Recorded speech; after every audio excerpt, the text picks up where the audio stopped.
Assalamualaikum warahmatullahi wabarakatuh guys. Selamat pagi. Hari ni hari orang bekas-bekas tentera Bashar yang ditangkap.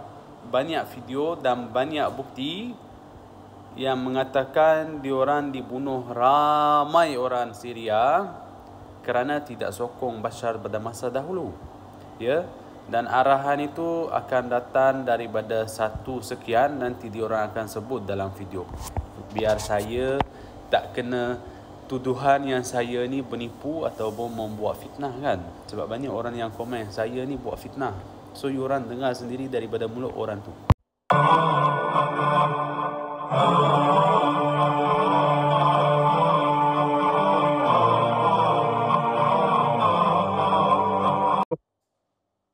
جثث ابو عمار وعقل غنام، يجي عقل غنام واولاده يذبحوا المدنيين ويزتون هون هيك كان جاي من جماعه حزب الله الاوامر.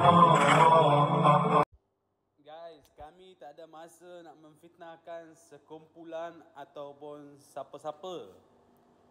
Orang yang kena tahan tu sendiri yang bagi tahu ataupun menakui bahawa satu kumpulan itu yang disuruh bunuh orang Syria beramai-ramai. Seekor tadi tu 15 orang disembelih.